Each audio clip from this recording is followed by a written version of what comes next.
This one is called the midpoint formula. Another way of calculating elasticity, and it's called the midpoint formula. Whichever one you want to use, fine by me. Whichever one you're comfortable using is okay. So the midpoint formula. Here's what this says. It said you want to calculate E of D. Don't worry about it, the new one, old, and from and to. They say don't worry about that. You want to calculate price elasticity. What you do is take the two quantities and subtract them. Just take them and subtract them, and then divide by the average of the quantities. So don't worry about any new and old. You want to figure out what's in the denominator, take the two prices and subtract them. Don't worry about new and old, and then divide that by the average of the prices. That's all. Take two quantities, subtract them, divide by the average of the quantities, take two prices and subtract them, and then divide by the average of the prices. We're going to do our example again using this method so you can see how it works. Let's do that. Let's do the example again. I said don't worry about any new and any old. Figure out your two quantities and your two prices, and there you go. So let's do the example again. The example said the price of X went up how much? From 2 to 5. From 2 to 5, okay. So quantity demanded. What was it, 15 to 10? Mm-hmm. Increased from 15 to 10. And we're going to use that midpoint formula.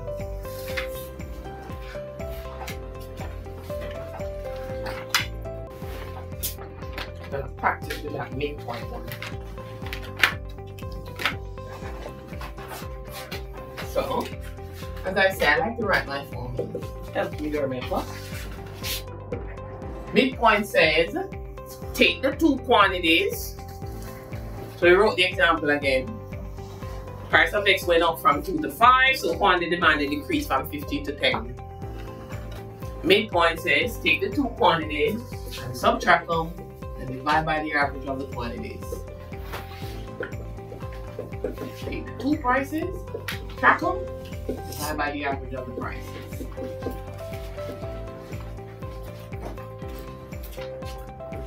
Yeah?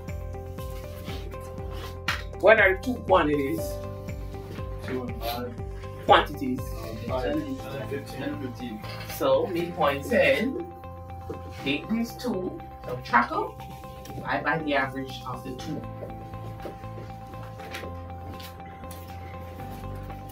Yeah? What are two prices? 5 and 2. Take the two prices, subtract them, divide by the average of the prices. Everybody remembers how to find averages? How you find averages? Add the 2 divided by Sum the stuff and divide by the number of stuff that you have. Yes, if you want an average, add up all the stuff and then divide by the number of stuff you have. So, go to the parking lot here. If I want the average of 10 and 15, how do I find that? Add them together. Divide by the number of stuff, which is 2. What is this, 12.5? Yes? If I want the average, 5 and 2, what's that? Yes? Which means this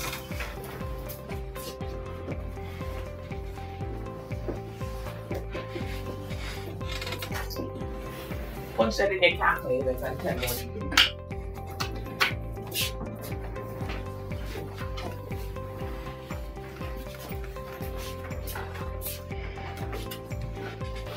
Doesn't that say 10 minus 15 and we got 10 plus 15 over there? So, what we're trying to do, 10 minus 15, that's the 5 here. We want the average of 10 and 15. How do you find averages? Add them together, divide by 2. Yes? So that was just for the bottom piece here. Got it? Punch that in your calculators. What do you get? I don't see people punching. Your phone is a calculator, FYI, just not Twitter and Instagram and whatever. There's a thing called a calculator on your phone too. You can put it in there. What you guys get? It's not the hardest part of the question, eh? You just put numbers in the calculator here. 0.46. What's that? I'm gonna trust it. That's confirmed. So 0.467. Yes? Elastic or inelastic?